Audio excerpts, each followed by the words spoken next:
Good evening, everybody. I'm just wanting to kind of talk about something that we have been talking about at school, and it will really help your kids this week when they're practicing for their spelling test on Friday.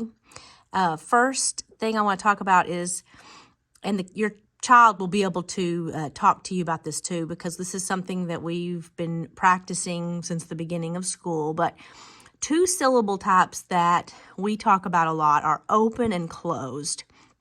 Open syllables are syllables where there's a vowel and then there's nothing after it. And closed syllables are syllables where there's a vowel with a consonant after it. The open syllables with no consonant after it are long, so they say their name like A, E, I, O, and U. Closed syllables are short vowels because there's a vowel followed by a consonant, so the vowel is short. So short A is ah, short E is eh, short I is I, short O is ah, and short U is And that really, when learning these patterns really helps kids when they're reading and also spelling. So this week we have words that have more than one syllable, and when you know these syllable types, it really helps to spell the word correctly. It kind of gives you a reason why. So anyway, when we practice this at school, we have a tapping hand, and I mean, your kid can make this at home if you want them to. They just trace their hands, and then I colored. If they're right-handed, you do their left hand. If they're left-handed, you do the right hand. But we do a green, yellow, and red. For each syllable, we pound on this hand, and then we tap out the sounds in the syllable. So the two words that I'm thinking about that might give your child some trouble this week are title and little. Okay?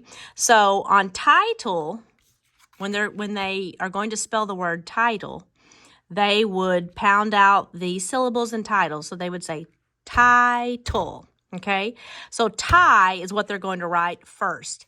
And if they tap out tie, that's t-I, okay? So t-I would be a T for t.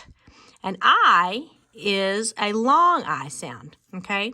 Since it's a long sound, we know it's open. So they will just write tie there. And they know that because it's open, there's nothing after it in that syllable, that is a long sound, so tie. Tull, that is called a final stable syllable. When we say tull, they know that the final stable syllable is T-L-E. T-L-E. Okay, so title, all right? If they covered it up with their hand, and you could have them do that, title, so they know why that's long. If you want to let them code it at school, we code it like this with a bracket so that they know that's open, okay? That will help them when they're spelling it.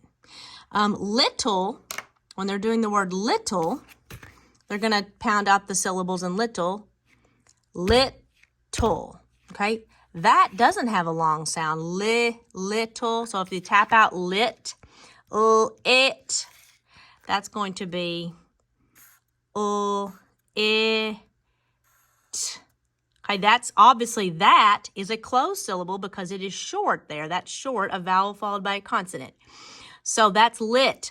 Then you say little. Well, obviously then we have tull. That's final stable syllable, T-L-E. So this word little has two T's because it has to. If you covered up the T-L-E, which we practice doing sometimes when we code it, if you cover that up, that's lit, little. So this is a closed syllable, and this is an open one, title.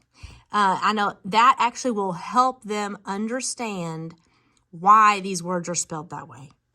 And talking about the types of syllables, open and closed, help it make sense for kids when they're spelling those words. Otherwise, you're just having to memorize it. And this way, you don't. So practice having them pound out those syllables and spell the first syllable and then spell the second syllable. In this case, the tool, they know that. And if they don't know what it says tool, say what says tool, and they should be able to tell you final, stable, syllable, TLE.